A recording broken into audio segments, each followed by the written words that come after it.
You must trust that you are on the path to success. There could be major confrontations along the way, but this is part of the necessary process of development. Sharing past resentments could bring unresolved issues to the surface. Keep talking. Trust your heart and don't second guess your actions. Good afternoon, world, YouTube. That was a Chinese Go horoscope from a website that I often visit when I'm looking up my horoscopes. If you've seen any of my recent videos, or if you know anything about me personally, you know that I am intrigued by astrology. And had it not been for this horoscope that I read yesterday, I would not have the courage to make the video that I am making today. There was a vigil for my late mother, Victoria Thompson, this past Sunday on June 6th. It was held and attended by my own family. I would have gone myself, but me being in the condition that I'm in, still healing, I figure I would have only made the trip a lot more difficult than it already was. That and I don't really like people anyway. After watching the video, I took time to read the article about it on fox19.com. It was well written. Out of respect for those people who did take time out of their life to attend my mother's vigil, and for my mother herself, I would like to take the time to read the vigil out loud. Cincinnati WXIX. A vigil was held Sunday for a woman whose murder remains unsolved 13 years later. Friends and family gathered where Cincinnati police believe Victoria Thompson was murdered in front of her home in Millville. They say they don't want her name or story to be forgotten. Victoria's daughter, Taj Thompson, says their old apartment has been torn down and left as a field, and I'm glad this unit is gone. Yeah, they destroyed it. We just really want justice. It's been too long. She was too good of a person. She didn't deserve it, Taj told Fox 19. She says her mom was killed when she got caught in a drive-by shooting. The whole unit, which is no longer there, got shot up, said Taj. She says her mother was standing in the doorway while the building was being shot at. So the bullet ricocheted off her collarbone and into her heart and killed her. Todd says she is determined to bring attention back to the case. With the help of her family, they released balloons and passed out flyers in Victoria's memory, hoping someone knows something and will have the courage to speak up. She missed so much, like, I really need this. I just really need peace, said Taj. Taj's relative T.Y. is a member of an organization called Who Killed Our Kids. The death of his cousin Victoria inspired him to get involved in solving her murder and other families affected by gun violence. We gotta stop the violence. The killing has got to stop by any means necessary, said T.Y. The family says they are hoping that they'll know who's responsible for Victoria's death and the countless other unresolved cases across the tri-state one day soon. Crime Stoppers is offering a $1,000 reward for any information that leads to an arrest and a conviction in this case. 13 years ago, I thought it was 11. It's been so long that I genuinely forgot how long it had been. You know what I dislike about the news? They always tend to miss the most relevant information in a lot of the stories that they report. I think Denzel Washington said it best. Oh, what a responsibility you all have, referring to news reporters, to tell the truth and not to be the first to tell the story. That is quite a responsibility. But I would like to apologize because it is genuinely my fault the news does not have accurate information regarding my mother's homicide. You see, at the time, I was still underage and I couldn't legally give direct testimony regarding the scene. And I was honestly just too much of a coward to. The most relevant piece of information in this story, in this case, is that I am the only person that saw anything that happened that night. Her son, Pernelli Foster Jr. So this is one of those cases where the news couldn't give you direct information from the primary source, up until now, really. Had it not been for people like my big cousin T.Y., my mother's homicide, and the many other homicides probably would have went under the radar and forgotten, especially if left up to individuals like myself. So today I would like to be man enough to try to take some of the weight up off of his shoulders with all the hard work he definitely does. And hopefully a lot of other people too. Firstly, let me say to anyone who is still looking to my mother's homicide investigation, even with me being a key witness, there's not much that I can give you besides the truth. And even with what I can give you, it may not get you much farther than you've already got. Let me recap. That night, my sister got jumped by a few neighborhood girls. I can remember during my first attempt to lay down, I can remember hearing her run towards the house, yelling for my mom. She managed to make it to the house, and my mother managed to ward off the girls. But in the midst of the scuffle, the girls managed to steal my sister's phone. My mother called law enforcement, not only to press charges, but to see if she could retrieve my sister's stolen phone. Law enforcement arrived.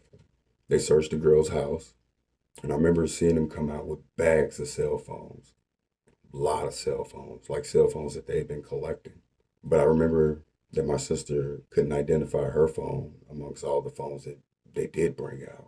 After some of law enforcement left with the girls, I remember one of the officers advising my mother again, because these girls from this neighborhood were notorious for their menacing and getting away with it, that we should move. I remember when we first moved to the neighborhood, there was another girl who had got supposedly beaten in the head with a hammer by these same girls right in front of our apartment. Uh, Law enforcement the very next day was doing an investigation literally right in front of our front door. You see, the girls that got apprehended that night apparently had consistent run-ins with the law, but the charges just never stopped. Anywho, after law enforcement left, my sister was still angry, distraught about the entire situation, reasonably. She stepped back out to go cool off with a few other close family members. My mother and a woman named Miss Val that she was with, I didn't know her very well. They stepped out shortly after, but they didn't stay outside very long. The Val lady went on about her way. At that point, me and my mother were alone. At that point, she told me to go to bed. I had summer school. I had to make up for me messing up my junior year. I remember my mother turning off all the lights in the house that night. Her turning off all the lights in the house was like her DIY security system whenever she felt the home was threatened. At the time, she was on the phone with one of my aunts. I remember it was so quiet for a while I couldn't hear anything but her on the phone with my aunt. She was a fearless Sagittarius woman. And then while laying down, I heard a male voice say, "Get down." Pow, pow, pow. I heard my mother scream. I heard the downstairs door slam, shaking the whole house. Pow, pow. I heard two more shots. I got up. I looked out my blinds, and I seen a man leaning into a car and pulling off at the same time. The car was gray. He did it almost all in one motion. And I remember hearing gurgling from the direction of downstairs. So I went downstairs. I kind of slowly walked down the stairs. All the lights was off. And when I turned on the living room light, I seen my mother laying in a puddle of blood. Her cell phone was next to her. She was still on the phone with my aunt. I picked up the phone. She asked me what happened. I told her she had been shot. I screamed. I panicked, and through all my aunt's attempts to keep me focused, I could not keep my composure. She told me to hang up the phone and call 911. So I did. As I got on the phone with the dispatcher, I gave her the address, 3220 Moosewood in Cincinnati, Ohio. I remember the dispatcher asked me if Moosewood was a street or an avenue. I remember feeling dumbfounded at the fact that I couldn't remember. Rather, the street I lived on for years was a street or avenue. After wasting maybe another 10 critical seconds, I went ahead and said Moosewood Street. She told me the EMTs were on their way. I said, okay. And then I stood there with a cell phone, watching my mother motionless, unable to comfort her. And so I opened the door. I screamed, "Help, somebody help me. Somebody please help me." And 4 young guys managed to be walking up the street. By the grace of God, they ran in my mother's aid. One of the guys, he was a younger guy that we knew. When he came into the house, he said, "Miss Vicky, what happened?" He was a big guy, even though he was young. They called him Bo, big teddy bear. And my mother kind of glanced around the room. I could see it in her eyes. She was like still afraid, And she had blood coming out of her mouth. And she said, "My son." And the young man reassured her. He said, "We got him. Try not to talk." They kept telling me to calm down. I didn't do well. So the young man told me to go upstairs and grab some towels. So I did. I ran upstairs to the bathroom. I grabbed some towels. I ran down the stairs. And the last thing my mom said to me was, "Stop running down those steps." I gave the young man the towels. He gently laid them on top of the wound, on top of her chest. And for maybe another minute, we all just sat there and watched her bleed. Finally, EMS arrived. They told all the young men that they needed to leave the scene. At that point, my sister came back with two family members. She seen my mother, and I saw her scream in a way that I've never seen her scream before. They told her that she needed to leave next. And EMS looked at me and he said, "We need you to get out of the way so we could work on her." So another EMS from behind guided me out of the house by my shoulders. At that point, I seen him turn her on her side.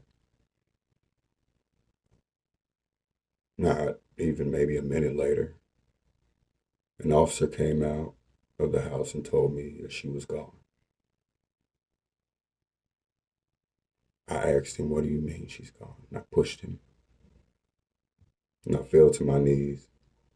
And I slammed my fist against the ground and I howled at the stars and I said, "They killed my mama. Why, God, why?" And a crowd of people that was standing in front of my house, my apartment unit, you know, people show up and stuff like this. I could hear voices of people laughing distinctively. They were laughing at me because I was crying that my mother had gotten shot, like it was a comedy movie or something.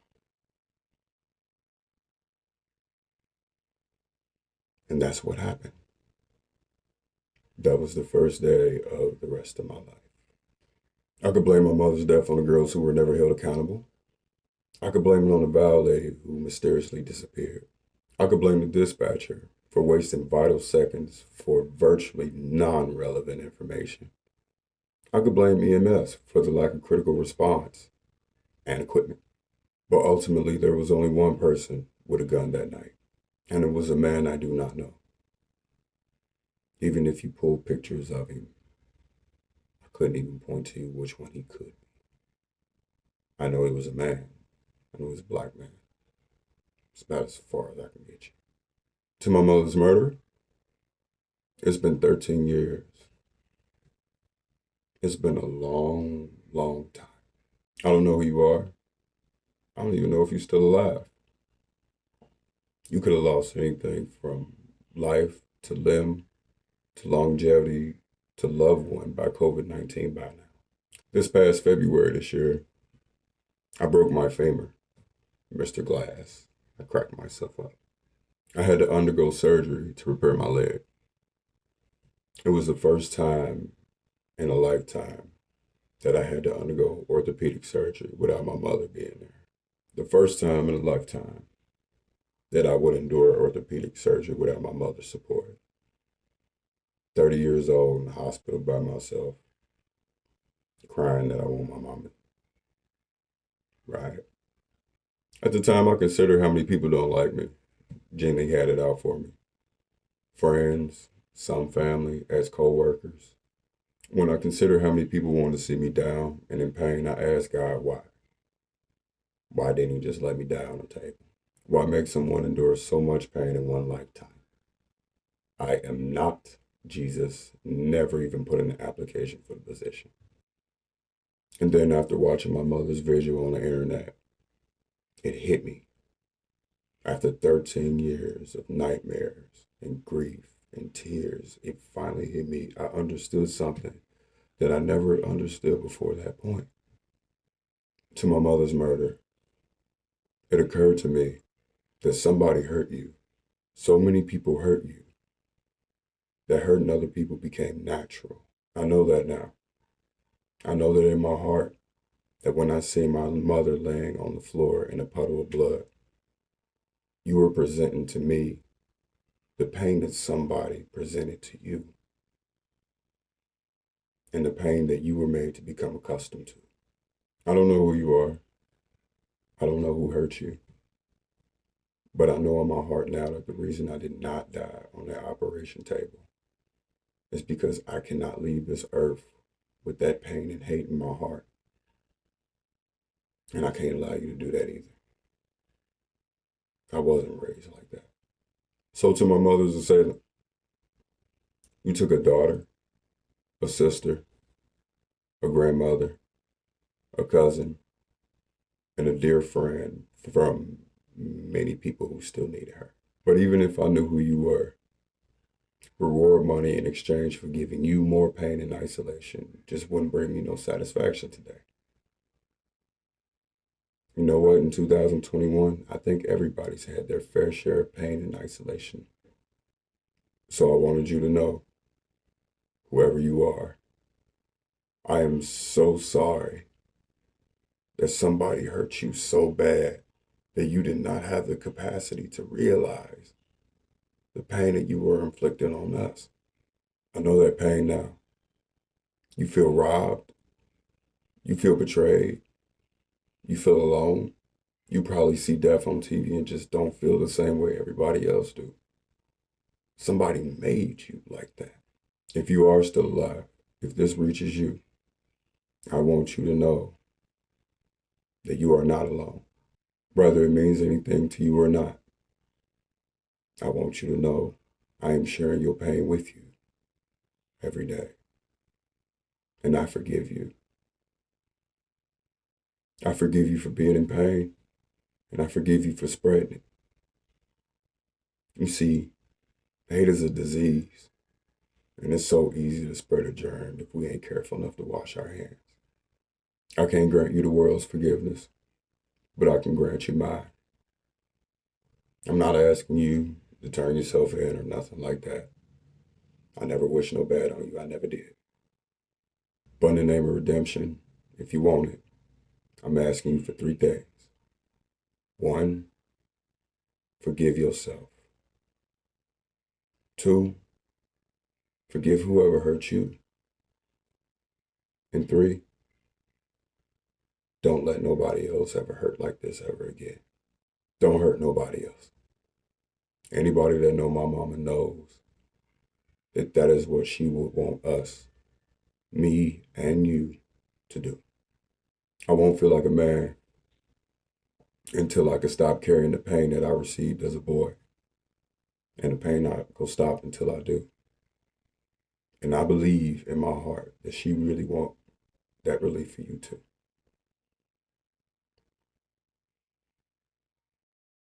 To whom it may concern, for all I know, the people who are still investigating my mother's murder could be chasing the ghosts. That entire eulogy could have been contributed to a wall for all I truly know. But for the 3rd time in his recollection, he's 6 years old, my son has seen one of his deceased grandmothers on the news. My children have no grandmother. It's truly unfair that they should have to keep looking on the news and being reminded of the grandmother they never got to meet. Whether you find him or you don't, I truly would appreciate it if my children and my family and my mother's friends could see her on the news, could see her on TV as something besides just a homicide victim, because she was truly so much more than that. She was a bachelor degree social worker and a pillar for many people to lean on for support and comfort. I'm not saying end the investigation. I'm not saying continue the investigation. I'm aware of the fact that my mother's assailant could still be at large and dangerous. I'm aware of the fact that my message may never reach him. I'm aware of the fact that my message may reach him and fall on dead ears. I'm saying that if my children have to see her on TV again, whether you find him or not, I just wish that she could be displayed as something besides just a victim.